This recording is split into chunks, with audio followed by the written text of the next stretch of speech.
Hello বন্ধুরা, কেমন আছেন সবাই? আশা করি সবাই ভালো আছেন। আমাদের আজকের গল্প মুস্কান পার্ট 6, লেখিকা জাহানারা আক্তার কবিতা। বন্ধুরা, গল্পটি যদি ভালো লাগে অবশ্যই লাইক কমেন্ট শেয়ার করবেন। আর একটি কথা, আমাদের চ্যানেলটি সাবস্ক্রাইব না করে থাকলে প্লিজ সাবস্ক্রাইব করে বেল বাটন বাজিয়ে দিন। ধন্যবাদ, ভালো থাকবেন। তুই না বললি 2বার দেখেছি শুধুমাত্র, তাহলে আবার কিসের ঠিকানা? কিসের আবার? মেয়ে যে বাংলাদেশেই থাকে সেটা তো জানি। ও, তোর চেয়ে ভালো তো। তাহলে আমি জানি মেয়ে আমাদের বাংলাদেশের ঢাকা শহরেই থাকে। হ্যাঁ মা, আমি ওকে খুঁজে বের করবই কোনো না কোনোভাবে। শুধুমাত্র আমার সময় দরকার। যা ইচ্ছে কর, কিন্তু আগে থেকেই সব ধরনের প্রস্তুতি নিয়ে রাখিস। মেয়ে বিবাহিত হলে বা অন্য কোনো সমস্যা হলে যেন ছেঁকা খেয়ে বেঁকা হয়ে দেবদাস না বনে যাস। তোমার ছেলের হৃদয় এতটাও দুর্বল না।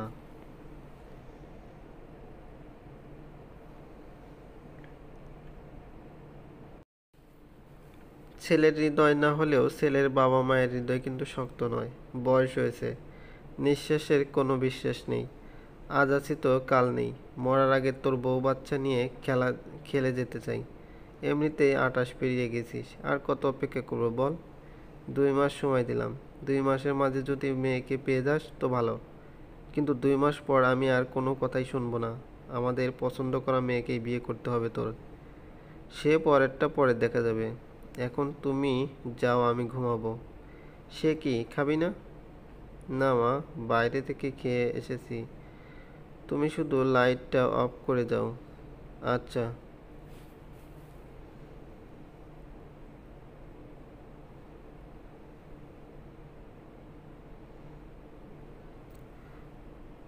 মাকে তো খুব সহজেই বলে ফেললাম আমার হৃদয় এতটাও দুর্বল না। আসলে কি তাই?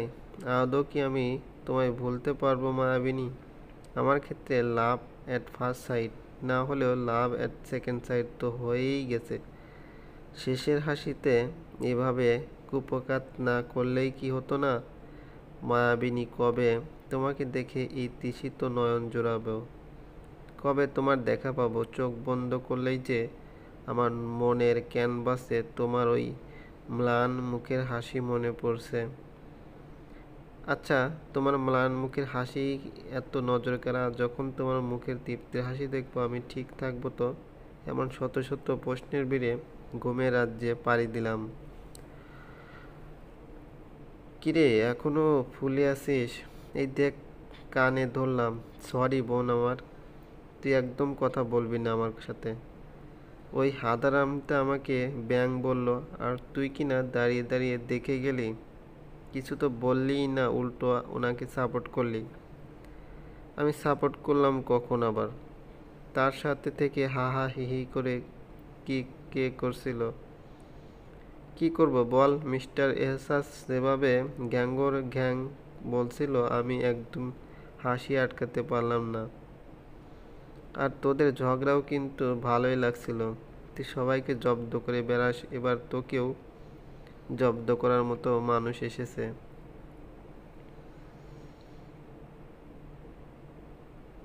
বেশি সাপোর্ট করবি তো বাবাকে বলে ওনার ঘাড়েই তোকে ঝোলাবো বলেই দৌড়। কিছুদিন পরের কথা, অসময়ের সাথী থেকে বাসায় ফিরেই দেখলাম পাশের বাসার শাইলা ভাবি আন্টির সাথে কথা বলছে। জানিতে কারো কথা আড়ি পেতে শুনতে নেই, আমি চাইও নি, কিন্তু যখন শুনলাম আমাকে নিয়েই বলছে, তখন জানার আগ্রহটা যেন এমনিতেই বেড়ে গেল। উনি ওনার ভাইয়ের জন্য বিয়ের প্রস্তাব নিয়ে এসেছে শুনেই রাগ উঠে গেল। তবুও না শোনার ভান করে রুমে চলে এলাম। কাউকে কিচ্ছু বললাম না, চুপচাপ শুয়ে পড়লাম লাইট অফ করে। আমি ভেবে পাই না আমি কার পাকা ধানে মই দিয়েছি যে সবাই আমার বিয়ে নিয়ে কথা বলে।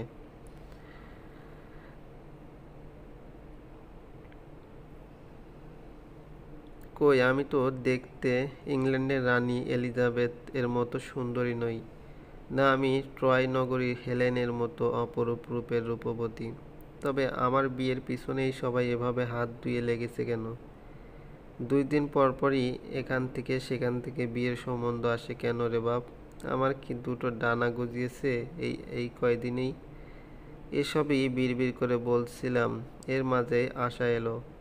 কিরে মুস্কান, তুই এখনো তৈরি হসনি? তৈরি হব কেন? সে কি ভুলে গেছিস?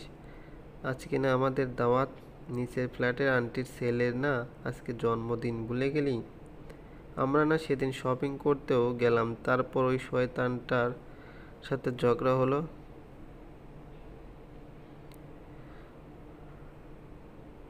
কার কথা বলছিস? আরে বাবা, ওই যে ওই দিন না আমাকে ব্যাং। ওহ, মিস্টার এসাস। বাবা, তুই দেখি নামও মনে রেখেছিস। মনে না রাখার কি আছে? আফটার অল উনি আমাকে দুবার বাঁচিয়েছেন। তোকে বাঁচিয়েছে আর আমাকে পচিয়েছে। যাই বলিস, মানুষটা কিন্তু ততটাও খারাপ না। তোর পছন্দ হয়েছে? তোর পছন্দ হলে আমি ওই ঝগড়াটেটাকেও মেনে নিতে পারবো। অবশ্য বাইয়াটার একটা ভালো দিকও আছে, তোকে সব রকমের বিপদ থেকে আগলে রাখার সামর্থ্য আছে। কি যা তা বলছিস? খারাপ কি বললাম? সারা জীবন কি এভাবেই থাকবি? এভাবে কি জীবন পার করা যায়? তুই তো আর সারা জীবন এই ইয়াং লেডি হয়েই থাকবি না। প্রকৃতির নিয়মে বার্ধক্য গ্রাস করবে তোকেও। তখন তো তোর একটা শক্ত হাতের দরকার পড়বে। তখন কি করবি? দরকার নেই আমার কারোর। তোরা আছিস তাতেই চলবে। আচ্ছা, তুই বুঝি আব্বু আম্মু বুঝি আজীবন বেঁচে থাকবে, আর আমি কি সারা জীবন তোর জন্য থাকবো? কেন বুঝতে চাচ্ছিস না? আমার দ্বিতীয়বার বউ হওয়ার শখ নেই। এই টপিকটা বাদ দে প্লিজ। কেন বাদ দেবো কেন? 1 বছর 9 মাস কি কম? মানুষ 1 মাসে কোথা থেকে কোথায় চলে যায়। জীবনের ঘড়িই যেন উল্টো পাল্টা হয়ে যায় 1 মাসে। আর তুই এক জায়গায়ই বসে আছিস। হ্যাঁ আছি বসে, তাতে তোদের সমস্যাটা কোথায়? তোরা তোদের লাইফে এগিয়ে যা। আমার কথা ভাবতে বলেছে কে তোদের? যাকে দেখি সেই আমার লাইফ নিয়ে পড়ে আছে। কেন রে বাপ? আমি তো তোদের লাইফে ইন্টারফেয়ার করি না। তবে তোরা কেন করিস? আমাকে আমার হালে ছেড়ে দিলেই পারিস। নাকি তোদের বাসায় থাকি বলে আমার মাথা কিনে নিয়েছিস? আমি কি বোঝা হয়ে গেছি তোদের কাছে? হলে বলে দে, আমি চলে যাব অন্য কোথাও। আমি কখনো বলেছি এসব?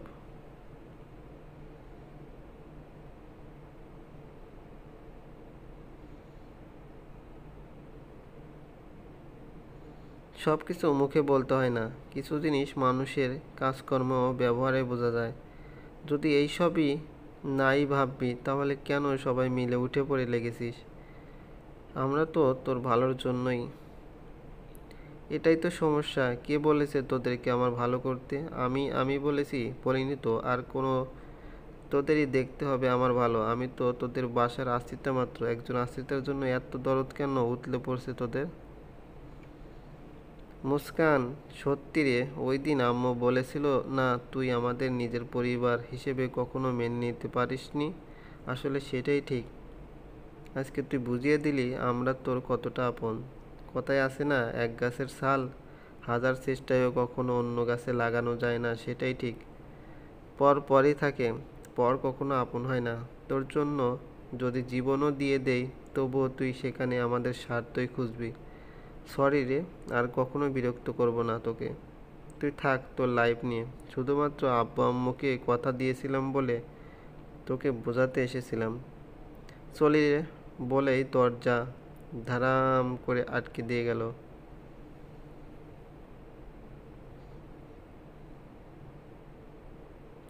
আসা যাওয়ার পর হুঁশ হলো আমার।